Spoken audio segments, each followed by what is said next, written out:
6 বছরের কাজিনকে কোলে নিতেই ও তুতলানো কণ্ঠে বলে উঠল, ভাইয়া আম্মু বলছে আমি বড় হলে তোমার সাথে আমাকে বিয়ে দিয়ে দিবে। আমার চোখ কপালে, তারপরও কপালে একটা চুমু দিয়ে বললাম, ঠিক আছে, তুমি যদি সবার কথা শোনো আর আমার কাছে মন দিয়ে পড়ো তাহলে আমি তোমাকে বিয়ে করব। প্রমিস? আমি বললাম, হ্যাঁ প্রমিস। আচ্ছা ঠিক আছে। পাশ থেকে আন্টি হেসে উঠলেন। আমি হালকা লজ্জা পেয়ে গেলাম। কিছু আর বলিনি সেই দিন। পড়াশোনার জন্য আমাকে ঢাকা থাকতে হয়। নতুন কলেজে ওঠার পর এই খালা তার বাসায় থাকার জন্য আমাকে অনেক জোর করলেও আলাদা মেসে উঠেছি, কিন্তু ওনার মেয়েটাকে পড়ানোর জন্য অনুরোধ আর ফেলতে পারিনি। নিধি মাত্র কেজিতে পড়ে, প্রচন্ড জেদি, স্কুলের পড়াটাও কেউ পড়াতে পারে না। আশ্চর্য হলো এই জেদি পিচ্ছিটা আমার কাছে নীরব হয়ে যায়। অনেক সময় পড়াতে এসে খাইয়ে পর্যন্ত দেই, এমন করেই রোজ চলছে। নিধির আম্মু শিফা আন্টি আমার মায়ের আপন চাচাতো বোন। ছোটবেলায় উনি এতিম হয়ে যান, যার ফলে আমার নানা নিজের মেয়ের থেকেও বেশি আদর করে বড় করছেন ওনাকে। তাদের মধ্যে আপন বোনের মতোই সম্পর্ক। রোজকার কথায় আসি, মায়ের সাথে সিরিয়াল দেখতে দেখতে ও শিখে গেছে বিয়ে কি। আবার একটা জায়গায় সে দেখেছে বিয়ে করলে নাকি আদর করে বেশি। এই যে আমি ওকে পড়ার জন্য প্রতিদিন চকলেট দেই বা ট্রিট দেই, যদি আমাকে ও বিয়ে করে তাহলে হয়তো আরো বেশি দিব, সেই আশায় আছে। বিষয়টা হাস্যকর হলো, ছোট্ট এই মেয়ে আমার জীবনের সাথে এতটা জড়িয়ে যাবে ভাবিনি। সেই দিন আন্টির কথা শুনে হেসেছিলাম। কি জাদু করছো আমার মেয়েকে নিহাল, ও তো সারাদিন তোমাকে বিয়ে করার কথা বলে। হাসির সাথে বিষয়টা কাটিয়ে গিয়েছিলাম সেদিন। কলেজের দিনগুলোতে নিধিকে আমি পড়িয়েছি। শেষ সময়টা কাটিয়ে নিজের এলাকাতে চলে আসি। খুব কমই যাওয়া হতো আন্টিদের বাসায়। নানু বাড়িতে বিশেষ কাজ ছাড়া যাওয়া হতোই না। ভার্সিটির ক্লাস, জবের প্রিপারেশনে এসবের ভিড়ে পুরনো ছোট ছোট স্মৃতিগুলো ভুলে গিয়েছিলাম। আস্তে আস্তে চাকরি হলো, আমি বড় হয়ে গেলাম। পরিবারের হাল ধরতে ধরতে আত্মীয় স্বজনদের সাথে যোগাযোগটা আর আগের মতো হয়ে ওঠে না। গাইস, এই ভিডিওটি স্পন্সর করছে 1x। তোমরা তো 1x এর নাম শুনছোই। 1x হলো নাম্বার 1 ট্রাস্টেড সাইট। তোমার যদি ক্রিকেটে জ্ঞান থাকে তাহলে তুমি ক্রিকেট থেকে ভালো টাকা আর্ন করতে পারবা। তোমার যদি ফুটবলে ভালো জ্ঞান থাকে তোমরা ফুটবল থেকে ভালো টাকা আর্ন করতে পারবা। এছাড়াও সেখানে অনেক প্রকার গেম আছে যেটা খেলে তোমরা টাকা আর্ন করতে পারবা। এবং আমার প্রোমো কোড ইউজ করে ফার্স্ট ডিপোজিটে 200% বোনাস পেয়ে যাবা। সাথে আছে আইফোন 14 প্রো ম্যাক্স জেতার সুযোগ। সো লিংক থাকবে পিন কমেন্টে। 11 বছর পার হয়ে গেছে, আমার বিয়ে ঠিক হলো। মায়ের পছন্দ মেয়ে। বিয়ের আসর জমতেই কানাঘুনা শুরু হয়ে গেল। মুখে রুমাল দিয়ে চুপচাপ বসে আছি। পাশ থেকে এক বন্ধু এসে কানে কানে বলল, এই নিহাল, শুনছো কাহিনী? আমি বললাম, কি হয়েছে? আরে তোর বউ ভাগছে, সবার কথা শুনতাছস না? আমি বেশ জোরে সোরে বললাম, আলহামদুলিল্লাহ। আমার পাশে থাকা সবাই হা করে তাকিয়ে আছে। মনে মনে খুব খুশি হলাম, কারণ আমি তো বিয়ে করতে চাইনি কোনোদিন। কিন্তু আমার সব আশা পণ্ড করে দিয়ে আধা ঘন্টা পর এক মেয়েকে এনে আমার পাশে বসানো হলো। মুখে ইয়া বড় ঘোমটা, চেহারা দেখার উপায় নেই। কিছুক্ষণ পর মা এলো। আমি ইশারায় বললাম, এই কে? মা ইশারায় বলল চুপ করে বসে থাকতে বলল।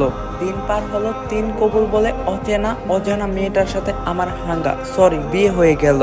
রাতে হই হুল্লোড় চলছে। ড্রয়িং রুমে মদনের মতো বসে আছি। একটু পর শিফা আন্টি আসলেন। আমি মনে করছিলাম জ্ঞান দেবেন, কিন্তু না।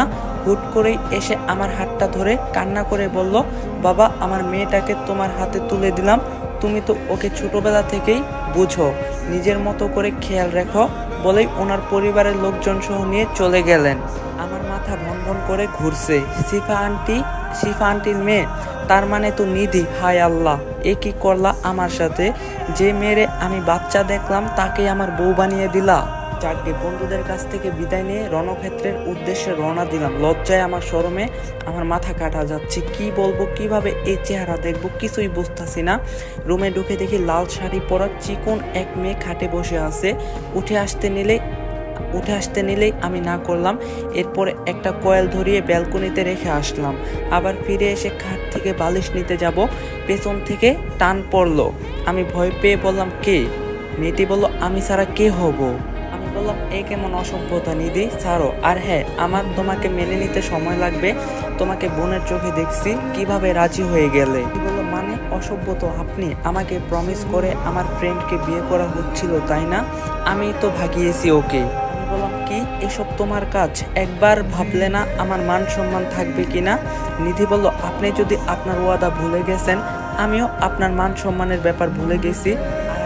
বুড়া বেটা আসছেন পিচ্ছি মেয়েকে বিয়ে করতে, ওর বফ আছে, তার সাথে দিয়ে দিছি ওকে। কিসের ওয়াদার কথা বলছো তুমি?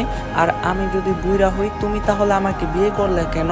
এখন ছাড়ো, এখন সরো সামনে থেকে, আমি এই রুমে থাকতে রাজি না। আচমকাই আমাকে ধাক্কা দিয়ে খাটে ফেলে দেওয়া হলো। আমার উপর উঠে ডাইনি বেশ নিয়ে বলে উঠলো, হ্যাঁ আপনি বুইরা, বাট শুধু আমার বুইরা। কথা দিয়েছিলেন মনে নেই আমাকে বিয়ে করবেন? তাহলে আমাকে বিয়ে করতে হতো আপনার, আমি সেই আগের মতোই জিদি আছি। আচ্ছা ঠিক আছে, এখন ছাড়ো, আমি একটু একা থাকতে চাই। আর এভাবে এসো না আমার সামনে, আমি এখনো তোমাকে বোনের নজরে দেখি। বলেই মকা হয়ে গেলাম, মনে হচ্ছে কোনো ডাইনির সামান চুরি করছি। ঘুমটা ফেলে অনেক কিছু দেখিয়ে বলল, এতদিন বোনের নজরে দেখছিস, এখন থেকে বউয়ের নজরে দেখবি। বলেই অনেক কিছু দেখিয়ে দিল। এরপর আর কি, আমার মতো এক অবলা অসহায় পুরুষকে নির্যাতন করা হলো। তারপর যা দেখছি আর কিছু মনে নেই আমার, কারণ লাইট অফ করা ছিল। গাইস, এই ছোট্ট গল্পটা এখানেই সমাপ্ত। আর I am so so so so sorry man. Guys, আমার অনেক বড় ভুল হয়েছে, কারণ আমি শুধু তোমার গল্প দিতে পারতাছি না। আমার যে অ্যান্ড্রয়েড ফোনে আমি শুধু তোমার গল্প বানায় রাখছিলাম 4-5টা পার্ট, ওই অ্যান্ড্রয়েড ফোনের আইসিও গেছে গা। তো ফোন ঠিক করতে দিছি, 2-3 দিন পরে হয়তো বা ফোন দিব। এখন আমি আইফোন দা ভিডিও বানায়া জাস্ট ছোট্ট একটা গল্প লেখা ছিল, এই গল্পটা তোমাদেরকে বানায়া পইরা শোনাইলাম। তো এটা কথা কি, 2-1টা দিন দেরি করো, আমি শুধু তোমার গল্প আসবো। আর আই এম সো সরি, অনেক কষ্ট করে ভিডিও বানাইছি। আইফোনের ভয়েস কোয়ালিটি হয়তো এত সুন্দর না, খারাপ লাগতে পারে, একটু ম্যানেজ করে নিও তোমরা। আর কয়েকটা দিন দেরি করো, বুম বুম পার্ট দিমো, পার্ট 22 তো পুরা বুম। তো ভিডিও লাইক টার্গেট 2K, চ্যানেলটা কিন্তু সাবস্ক্রাইব করবা। দেখা হইব দেখি নেক্সটে। আমি শুধু তোমার গল্প দিতে পারি নাকি ছোট্ট গল্প দিই জানি না। তো তোমরা দোয়া করো যেন তাড়াতাড়ি ফোনটা ঠিক হয়ে যায়। আল্লাহ হাফেজ।